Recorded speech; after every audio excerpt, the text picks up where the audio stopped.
Bueno, ya cuando me despedí de vosotros antes del verano, os anunciaba que habría algunas novedades en este nuevo curso que comienza en, en este comienzo del curso judicial. Bueno, pues una de esas novedades que ya empezaba a tener en mente era la de intercalar entre las grabaciones que semanalmente publico y en las que hablo de, bueno, de cuestiones de derecho que creo que pueden ser interesantes para vosotros, pues intercalar un tipo de grabaciones algo distintas, en las que contaría con más de un colaborador, algo más extensas y en las que podamos ver distintos puntos de vista sobre algunos temas algo más controvertidos. Estas grabaciones voy a intentar publicarlas una vez al mes y voy a intentar que en ellas participen no solo abogados, sino dependiendo del asunto de que se trate en cada ocasión, pues también otros profesionales que conozcan y manejen estos asuntos para poder conocer esos otros puntos de vista que también da la profesión. Así que hoy vamos a comenzar a empezar de lleno en esta nueva serie de grabaciones tocando uno de los temas que más está dando que hablar en estos días, la vuelta al cole.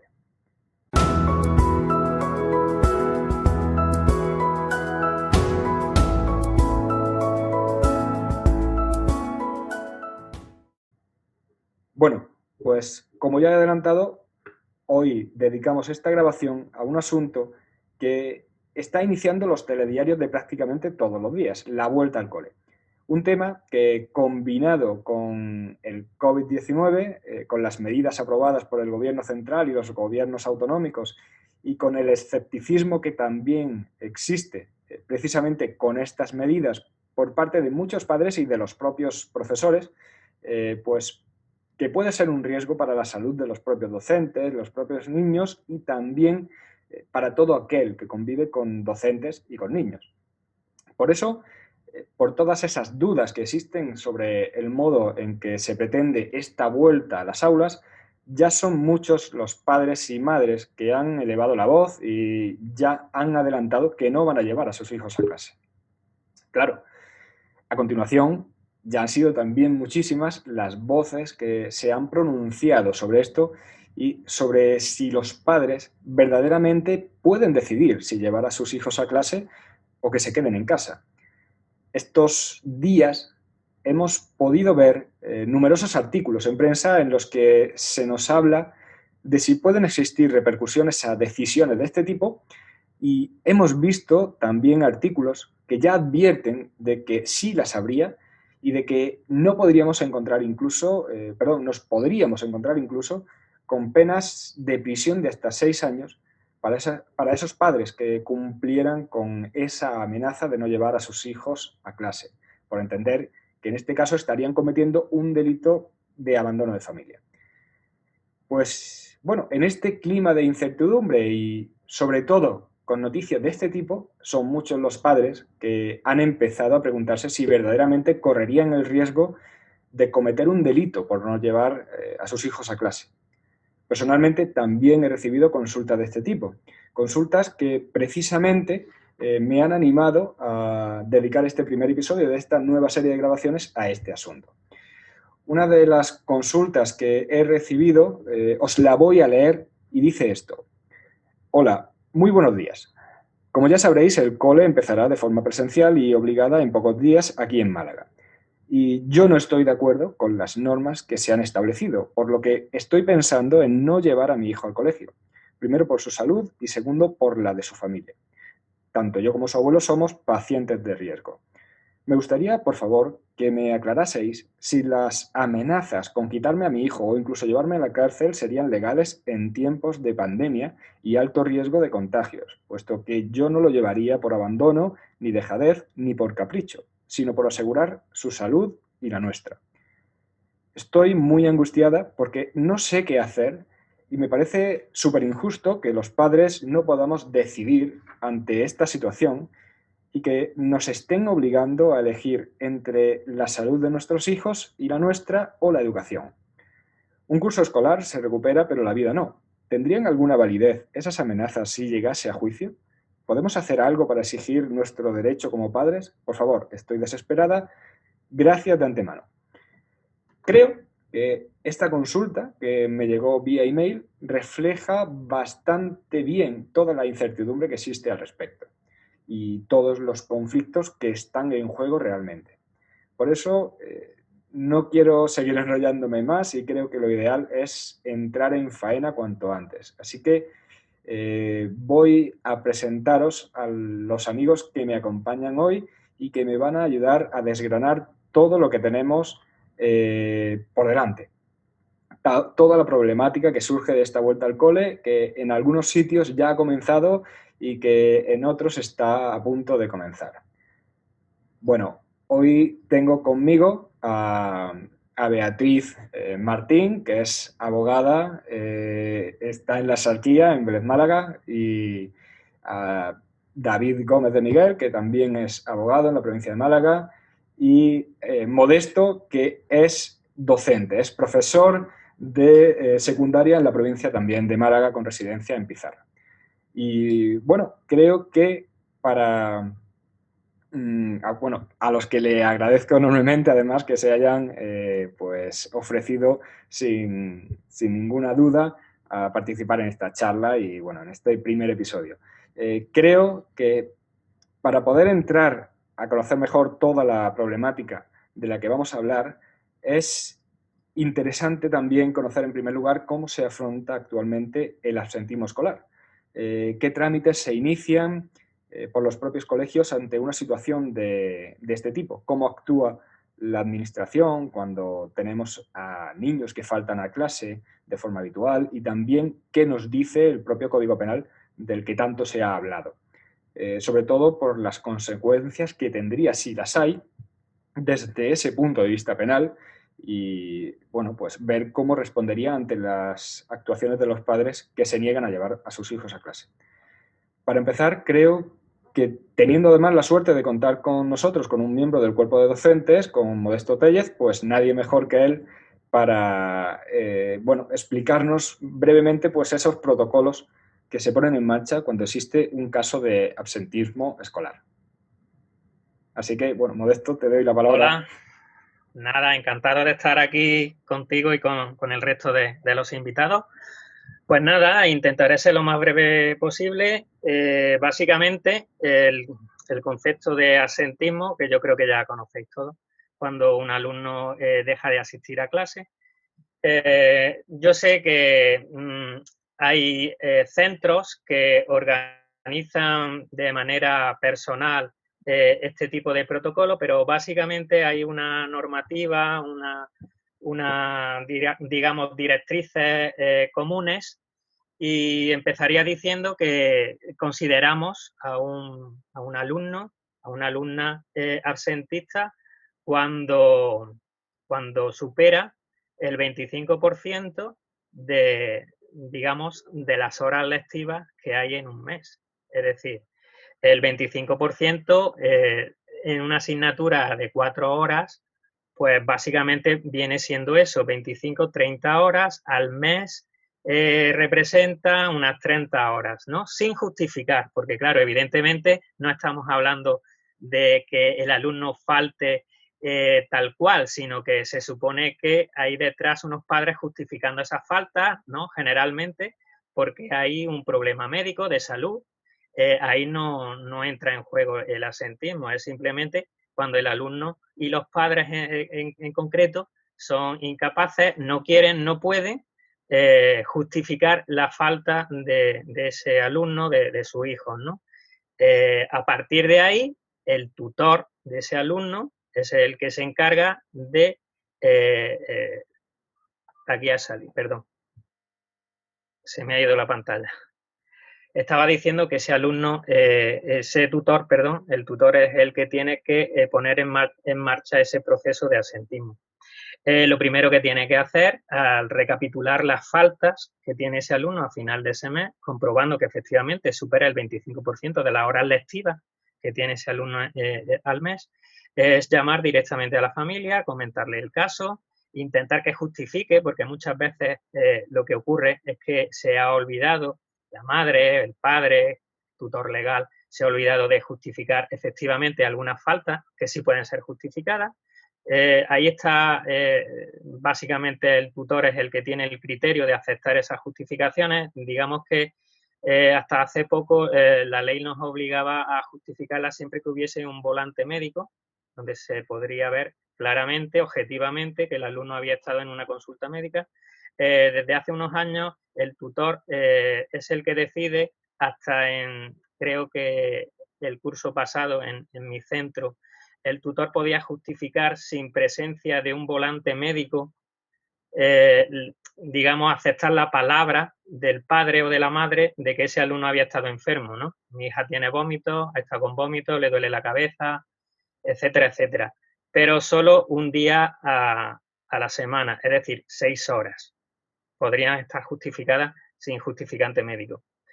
El caso es que si esto no ocurre, si los padres no han justificado debidamente esta falta, y como he dicho antes, entraría el tutor, que sería el que activaría ese botoncito que daría lugar a todo ese proceso, a ese protocolo de absentismo, pues como estaba diciendo hace unos instantes, empezaría estableciendo un contacto directo con la familia. El contacto no es solo telefónico, sino a través de una serie de anexos administrativos que tiene el instituto, el centro en cuestión. Todo esto está bien compulsado por secretaría para que siempre quede constancia. Todo esto teniendo en cuenta que si esa familia no acaba por justificar la falta, no acaba por comprometerse con el centro y con su hijo, ¿no?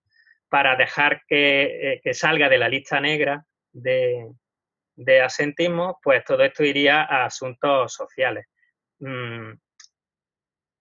Resumo un poco brevemente los pasos que habría que dar en este caso, ¿no? Se considera, salta la alarma, hay un alumno absentista, ha superado las 25 horas o el 25%, ¿no?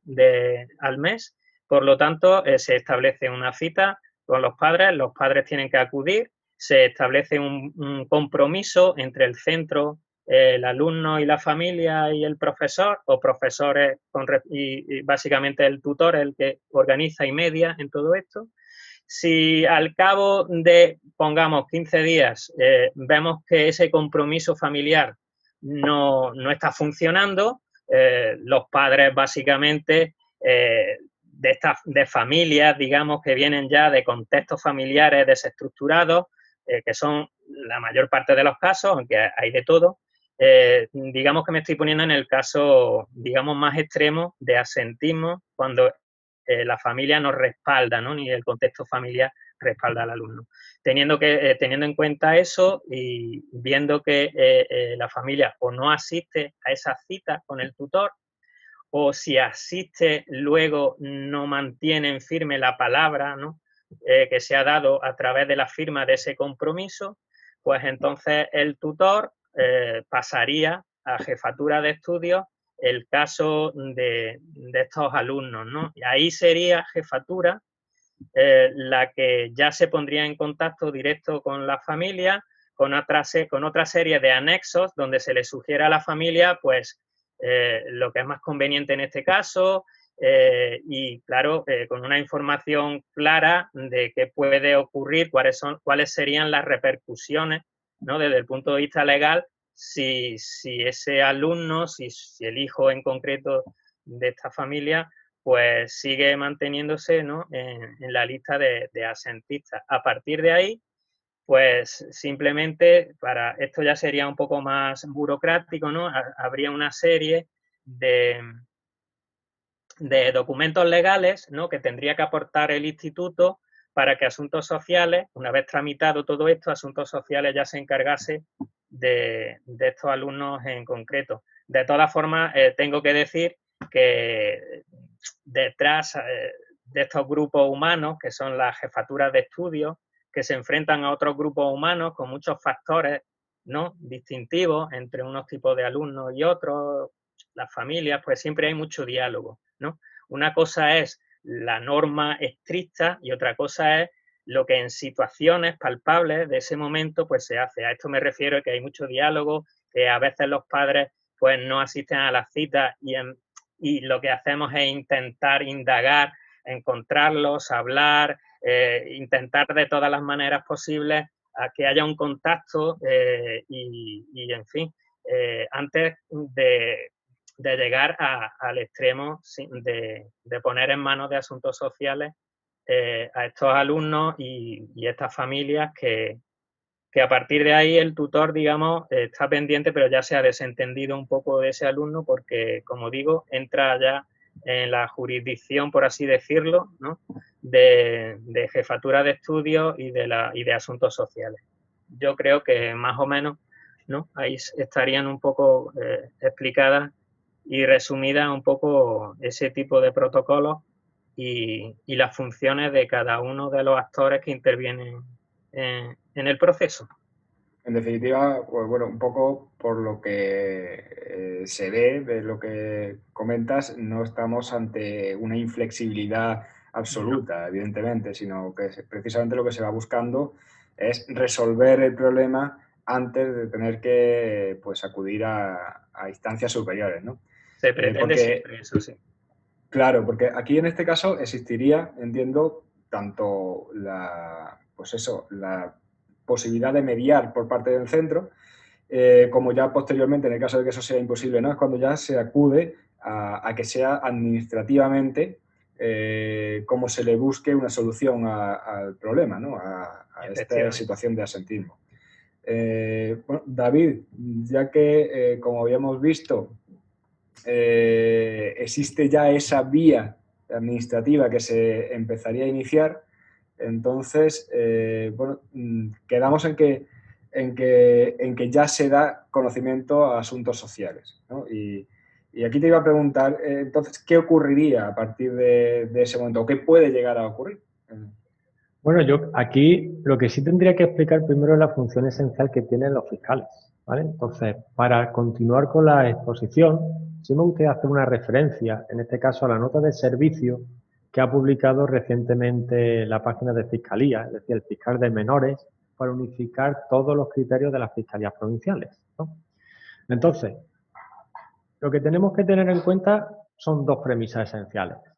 En primer lugar, el centro educativo tendrá que seguir todos los protocolos de seguridad, en este caso, competentes, o sea, es decir, todo lo que haya emitido la autoridad educativa y sanitaria al respecto.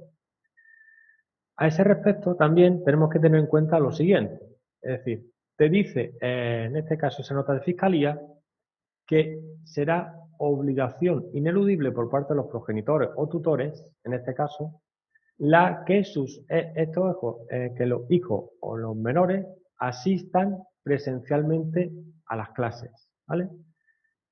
Indican ellos, en este caso el fiscal, que cualquier desatención voluntaria, injustificada y persistente sí acarreará las consecuencias legales derivadas de un cumplimiento de los deberes de la patria potestad. Por lo tanto, lo que te están hablando en este caso Fiscalía es que se van a cumplir los supuestos normales de absentismo, lo que pasa es que lo van a adaptar a las circunstancias del coronavirus. En este caso, ¿cuál es el protocolo? Muy sencillo. El protocolo, como bien ha indicado Modesto, en este caso nosotros en Andalucía tenemos tres fases o tres niveles. El primer nivel será a través de los medios que implementen los centros educativos. En este caso, una vez, como ya bien ha explicado Modesto, todos esos niveles, o en este caso, digamos, toda la programación que se realiza interna o esos protocolos internos, si no tenemos ningún tipo de resultado, pasarán a servicios sociales comunitarios, donde tanto servicios sociales como el centro educativo se pondrán de acuerdo, en este caso, para iniciar unos nuevos protocolos. En este caso, para realizar un plan de intervención psicosocial y educativo con el alumno y su familia. Ya solamente vamos a tener en cuenta estos dos factores. En un tercer punto, si la situación se recrudece, pasará directamente a lo que serían las comisiones locales o provinciales de absentismo. Y a partir de aquí ya se procede a los trámites administrativos pertinentes. El Ministerio Fiscal en ese momento actuará esencialmente en casos graves, es decir, en los casos en los que repetidamente hay una inasistencia e incluso en esta asistencia no se quede justificada. A tal respecto, dice, bueno, si ocurre esta circunstancia, el Ministerio Fiscal abre otro protocolo, en este caso que se denominan diligencias preprocesales.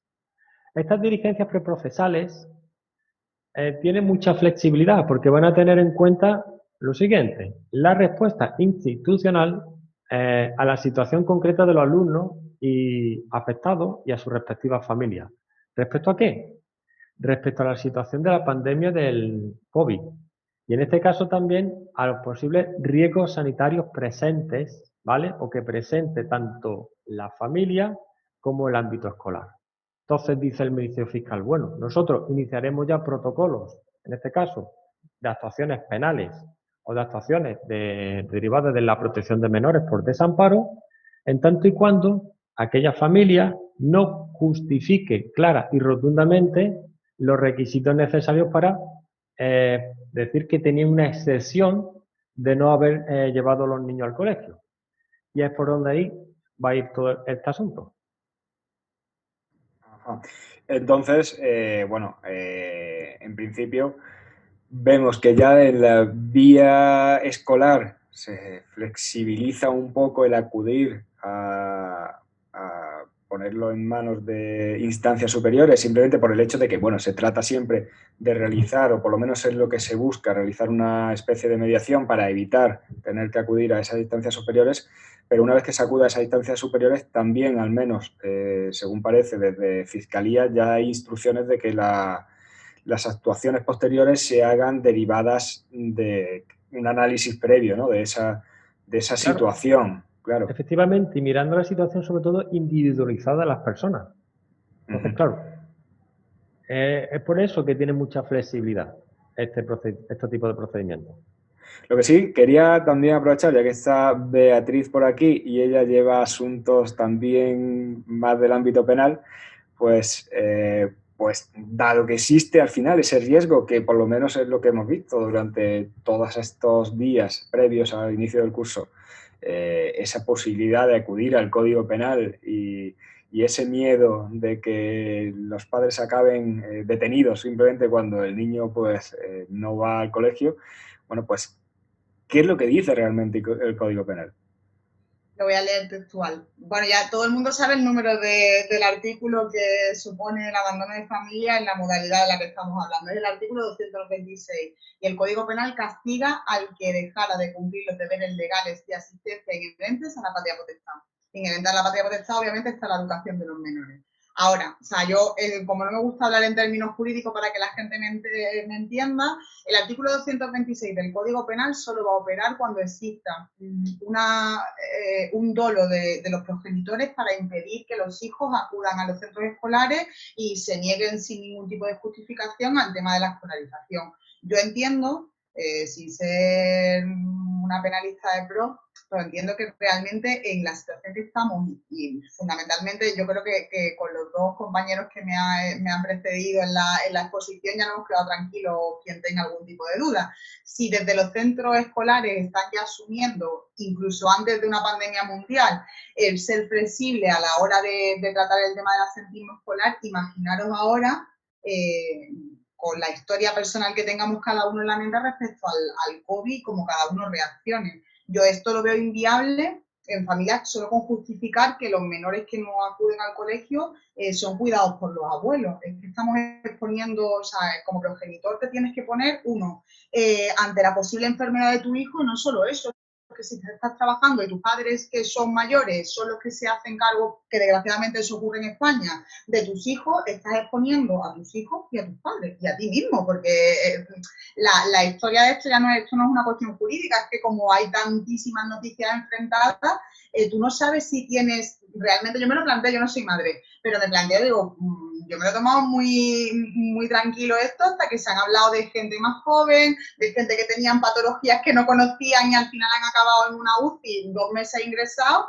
Oye, es que el miedo, como aquel que dice, es libre y cómo justifica, voy a recordarme por favor lo del tema de David ahora porque quiero contestar una cosa. ¿Cómo justificas tú que tu miedo no es válido y si es válido el miedo de una persona o de un padre que no lleva a su hijo en otro centro escolar? Y lo que te digo, realmente, a ver, aquí entran en juego muchísimos factores. Imagínate que no son los abuelos los que cuidan al niño, pero que tu hijo está en un colegio con casas prefabricadas, con casitas prefabricadas y con poco espacio entre niños. Oye, ¿qué es más importante? No es una cuestión de ponderar derechos, sino que realmente, ¿cómo vas a poner tú voluntariamente sabiendo a priori que las condiciones de infraestructura del colegio no son las óptimas para que tu hijo acuda y te garanticen un mínimo de distancia social o lo que sea, una infraestructura que te permita evadir un poco el virus? Bueno, Bea, me has dicho antes que te recuerde que te ibas a responder lo que había dicho David, así que te doy la palabra otra vez, para que sigas. Simplemente lo que la instrucción de Fiscalía lo que comenta es la necesidad y la obligación de los progenitores de llevarlos a los menores al centro escolar. Ahora bien, para tranquilidad de todo el mundo, que no quiero yo aquí alarmar, Fiscalía puede acusar, pero quien va a sentenciar y va a enjuiciar el delito del que hemos hablado, el del 226, va a ser un juez. Y en una sentencia, uno de los principios básicos del derecho penal español es el principio de intervención mínima del derecho penal. Y enlazo con lo que estaba comentando anteriormente, es que realmente cuando hay mecanismos que son fuera de la órbita del derecho penal, como estamos hablando del tema de dentro del centro escolar y una vez que sale del centro escolar a nivel administrativo, siempre se le va a dar preferencia a que el tema del asentismo de los menores se trate fuera de la órbita del derecho penal y a un juzgado siempre va a llegar casos extremos, que es lo que estábamos hablando antes, que realmente en la situación que tenemos un caso extremo no va a existir porque incluso los casos anteriores de asentismo, estamos hablando de población de zona, bueno, ya me vais entendiendo, o sea, gente, lo que clásicamente, y Modesto no lo puede decir mejor, es la población que puede cometer el asentismo, realmente ni en esta situación vas a poder demostrar que existe una voluntad de esos progenitores a incumplir la escolarización de sus hijos, porque siempre va a quedar la duda de que sea por un tema de miedo. Entonces, yo entiendo, vamos, y ojalá podamos hablar dentro de un tiempo de esto, cuando termine la pandemia, podamos hablar con la libertad de poder movernos y sin mascarilla. Entiendo que no va a llegar nada a sentencia condenatoria en ningún caso de asentismo escolar, desde mi punto de vista.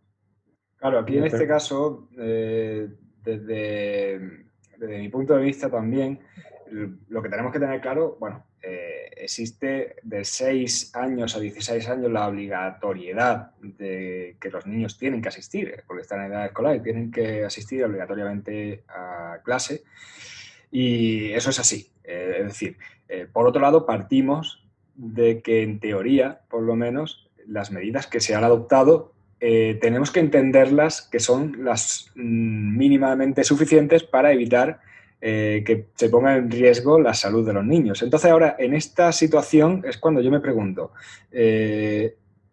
¿tienen los padres un plus de derecho para defender la salud de sus hijos? ¿O eso ya estaría realmente salvaguardado con esas medidas y por tanto no tienen esa facultad de decidir? Porque al final muchas veces lo que se está es contraponiendo derecho a la salud con derecho a la educación, pero podemos partir o obligatoriamente habría que partir de que la salud está ya protegida con esas medidas, o realmente tendrían todavía margen los padres para poder entender que no es suficiente o que verdaderamente ellos tienen la facultad de añadir ese plus de seguridad.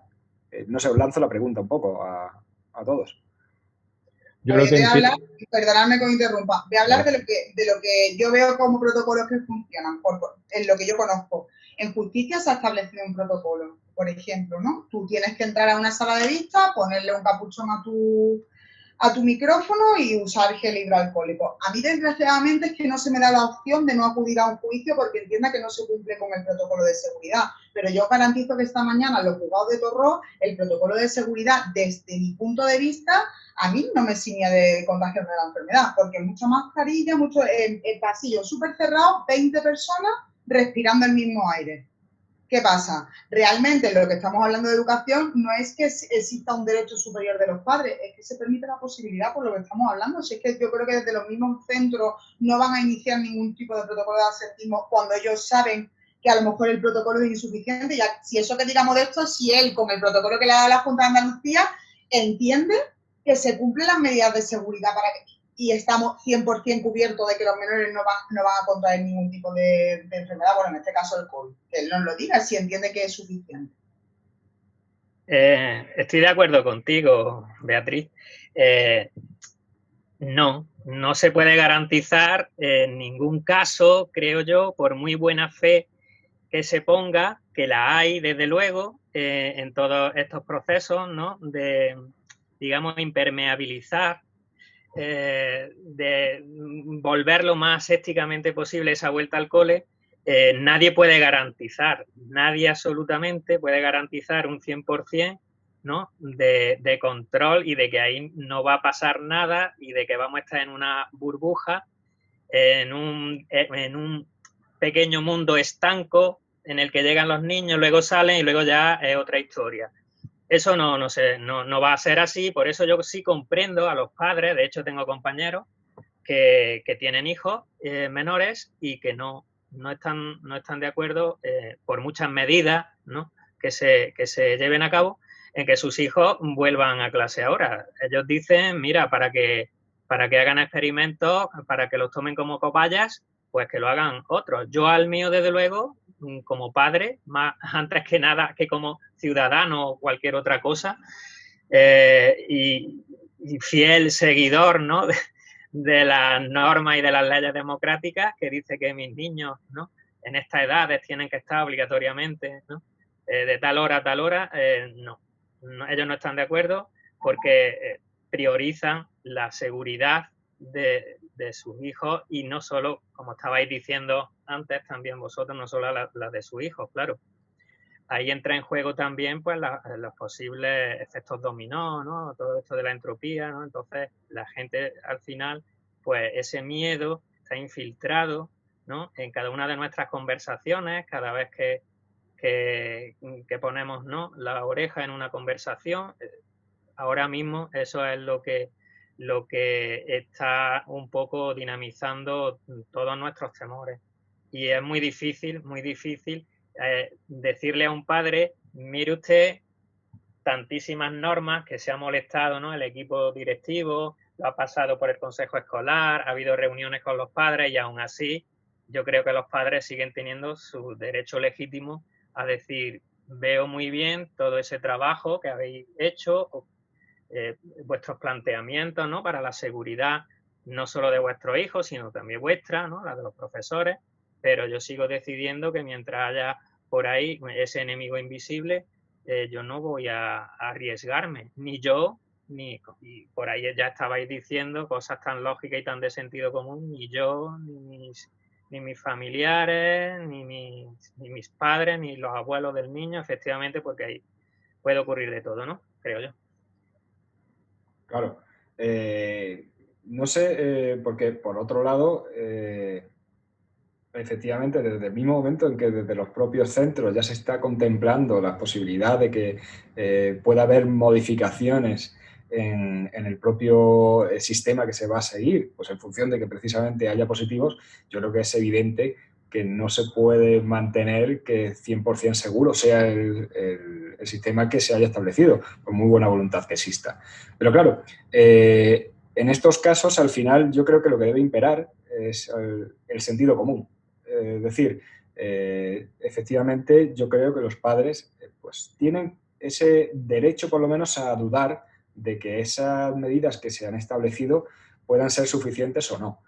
Pero al final todo tiene que tener esa base de sentido común, como digo, porque entiendo que tampoco es válido el no por el no, cuando, por ejemplo, habrá centros donde se puedan incluso aumentar las medidas de seguridad, pueden tener por sus propias circunstancias menor número de alumnos por clase, porque simplemente sean centros con pocos niños en edad escolar en ese centro, matriculados, o puede haber muchísima variedad de circunstancias. También puede haber casos en donde las propias familias tengan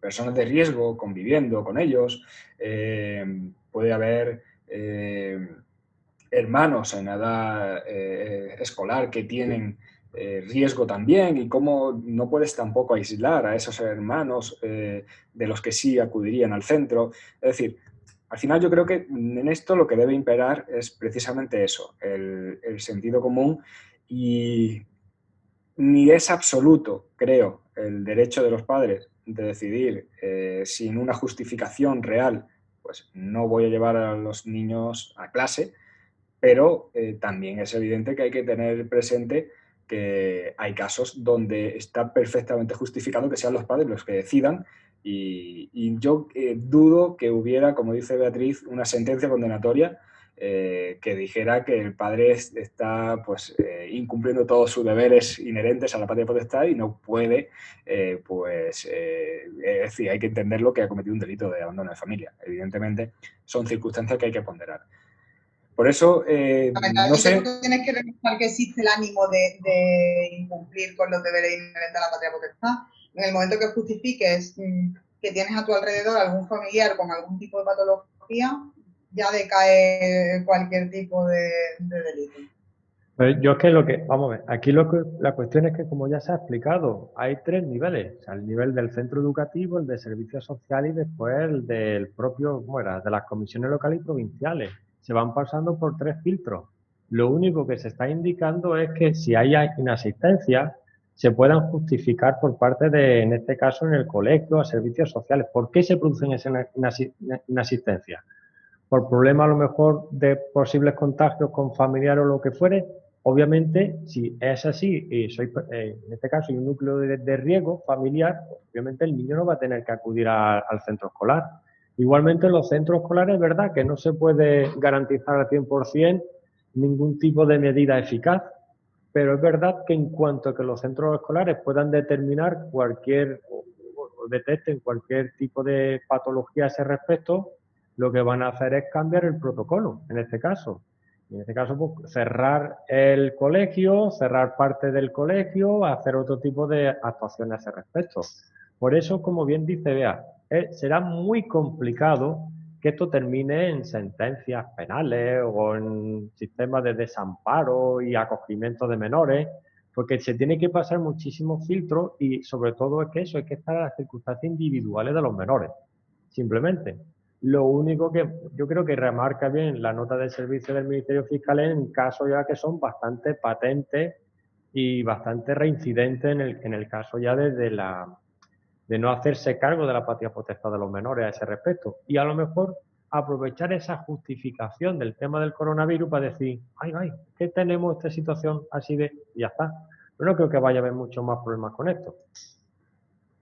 Claro, es que en esto lo que no podemos es tampoco confundir las medidas que se establecen, que están pensadas para esos niños que a lo mejor están incluso trabajando en edad escolar bueno, pues están en una familia totalmente de desarraigo, rodeado a lo mejor de droga y de situaciones marginales, que es para eso, para lo que entiendo yo, que estaba pensado precisamente el articulado del Código Penal. Confundirlo ahora con una situación de pandemia mundial que no sé cuándo fue la anterior pandemia, si llegó a estar declarada como tal, pero evidentemente no hemos vivido ninguna, ni el Código Penal cuando se redactó estaba pensado para situaciones de este tipo.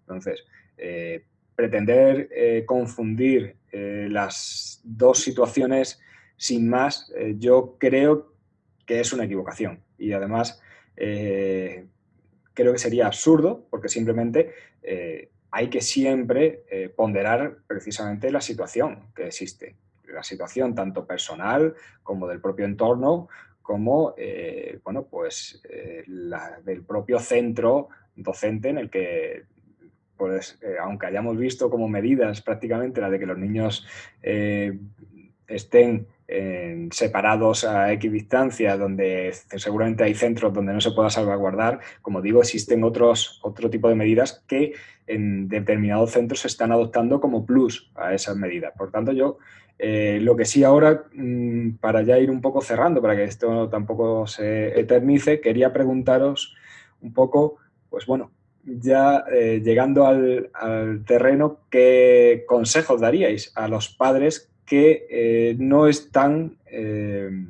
con toda la tranquilidad que dan esas medidas que por ahora se han adoptado y sobre todo en un comienzo de curso donde todo es incertidumbre, donde vemos brotes, vemos que ya a día de hoy en Málaga ya no se habla de brotes, sino de, no recuerdo cómo lo han llamado, pero ya es... Contagio generalizado creo que era, o sí, estamos... Entonces, un poco qué consejo pues, les daríais, no ya en sí de que vayan o no lleven a los niños a clase, sino de que evidentemente eso no es lo que pretendemos, sino un poco, pues, ante esa circunstancia, pues si tienen que ponderar, qué tienen que darle primar la importancia a la hora de decidir, no sé, un poco, pues a quien te preguntaría qué puede hacer, ¿qué consejo le darías? A ver, yo como hablo de mi libro, de lo que yo he hablado, a ver, consejo ninguno porque al final eso queda en el fuero íntimo y más absoluto de cada persona, el decidir si lleva a sus hijos al colegio o no.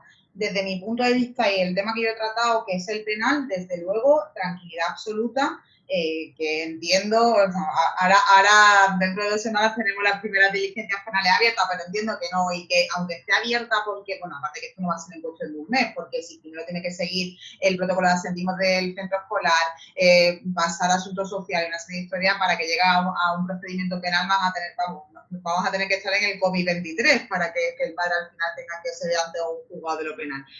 Yo, desde luego, la tranquilidad para que empiece a operar el artículo 226, estamos hablando de casos extremos. O sea, me refiero, un aula con 5 niños, obviamente no supone un riesgo. Ahora bien, si el niño disidente, sus padres, de llevarlo al colegio, resulta que tiene un hermanito pequeño malo con leucemia, pues entiendo que está más que justificada la falta de asistencia al centro escolar del menor. Así que, desde mi punto de vista, obviamente ninguna recomendación, que cada uno actúe en consecuencia, pero sí que es verdad que respecto al tema penal, tranquilidad absoluta, y que después entiendo que las negativas, pues cada centro escolar que tiene muchísima más formación que nosotros en temas psicológicos de la historia sabrá realmente el verdadero problema de cada familia para decidir optar o no por acudir, que sus hijos acudan al centro escolar. Sí, no sé, David, dime. Sí, yo lo que sí recomendaría para más tranquilidad, sobre todo de los padres, es que se acercaran al centro escolar o se informaran del propio centro escolar para determinar qué protocolos de seguridad se están realizando. Ver cómo se está llevando la situación, informarse con los tutores, con el propio director del colegio. Se verá que los propios colegios están haciendo o utilizando todas las medidas posibles y lo están haciendo lo mejor que pueden. Efectivamente no se puede garantizar el 100%, ¿vale? Pero sí, al menos están dando todo su empeño sin ningún tipo de cuestión al respecto. Por lo tanto, primero que se informen y sobre todo si van a indicar también la medida de que no van a querer llevar al colegio, pues a ver qué medidas pueden, digamos, adoptar en conformidad con lo que diga el propio centro escolar. Sí, yo también, yo estoy de acuerdo con las palabras de David. Evidentemente, informar, mucha información. Si no sale, digamos, del padre, va a salir del centro, va a mandar comunicados a diestro y a siniestro para que los padres, las familias estén muy bien informadas antes de ese día, cuando su hijo tenga que colgarse la mochila, ¿no? Y empezar otra vez el ciclo. Consejos. Podría haber quizás 2 tipos de consejos que darles, ¿no? Pero el que estáis pensando, ¿no?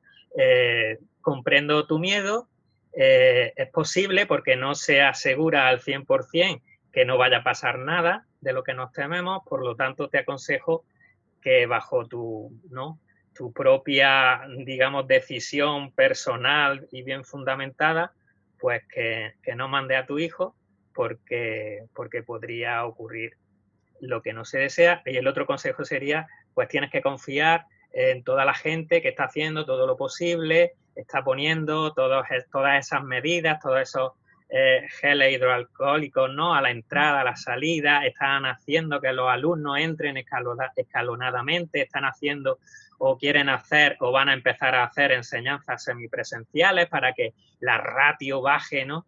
De buenas a primeras en clase y que todo el mundo tenga con las ventanas abiertas una tranquilidad, ¿no? Tanto para el trabajo de los profesores como para el proceso este famoso de enseñanza-aprendizaje de los alumnos y que van a estar seguros. Entonces, tú podrías mandar esos dos mensajes y según la sensibilidad de cada padre, de cada familia, descartando, por supuesto, a los padres que ya tienen hijos o ellos mismos o familiares que están en riesgo. Desde luego a ellos les aconsejaría, yo creo que si estuviese en esa situación les aconsejaría que mientras estén en riesgo, pues que sus hijos mantengan una enseñanza a distancia, hablando con la instancia del centro educativo, ¿no? Para ver cómo trabajar con ese alumno teniendo en cuenta sus circunstancias. Y si no es el caso, si no hay, digamos, riesgo en esa familia, en esos alumnos, yo, como también soy padre, también confío en los protocolos que se han abierto, estamos bien informados y creemos en que el sistema y la gente que fomenta, ¿no? Y que alimenta ese sistema están trabajando por el bien de todos, y entonces yo les aconsejaría que manden a sus hijos al colegio y, como digo, que se informen muy bien y que cuando tengan ante ellos todas esas posibilidades, ¿no? De que la enseñanza, ¿no? El proceso de enseñanza de sus hijos no va a caer en picado, pues que actúen en consonancia, pues con lo que ellos realmente crean, ¿no? Que deban hacer. Pero desde luego es una opinión, es una situación complicada y muy personal, supongo, para cada uno. Sí, yo concuerdo más o menos con todos, porque al final creo que debe imperar el sentido común, ni el histerismo a la hora de un miedo que no esté justificado, ni tampoco obviar la realidad de lo que tenemos delante. Entonces, al final yo creo que hay que decidir en consecuencia, saber que evidentemente no ya la propia administración, que no entro a discutir, pero sí el propio cuerpo docente está poniendo todo lo que tiene en su mano para que por propia seguridad de ellos, que entiendo que también son personas que tienen muchísimas dudas sobre lo que se presenta ahora, pues están poniendo todo de su mano para que ese inicio de curso sea lo más seguro posible y veamos los menores riesgos de contagio para los niños y, ya digo, y también para los propios docentes. Por tanto, yo creo que lo que hay que tener, no el miedo al Código Penal, pero sí conocer que evidentemente estamos en una situación especial, que por parte de todo el cuerpo educativo se está poniendo todos los medios y, por tanto, yo, desde mi punto de vista, creo que salvo justificación real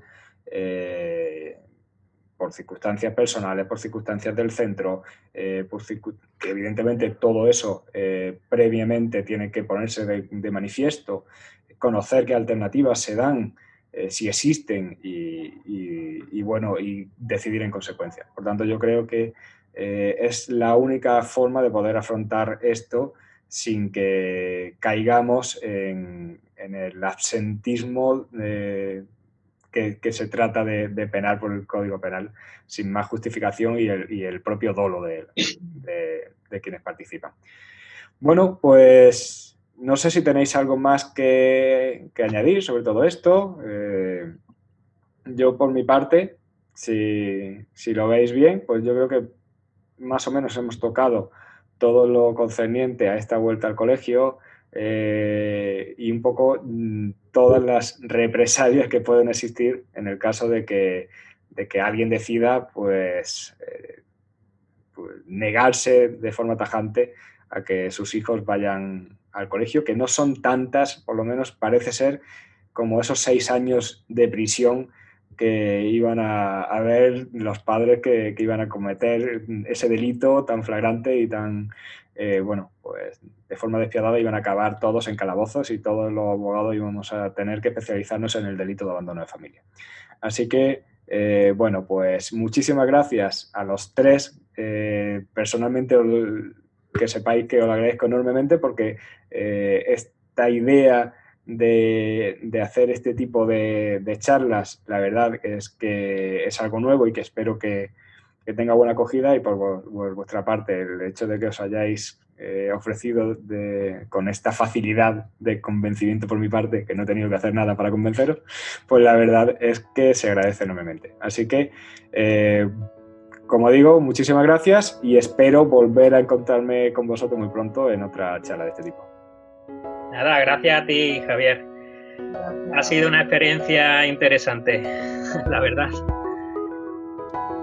Y tampoco tuvo David que sudar mucho, ¿no?, para convencerme. Bueno, pues entonces nada, finalizamos aquí. Muchísimas gracias a los tres. Gracias. Nada, A ti, hasta a luego. todos, Javier.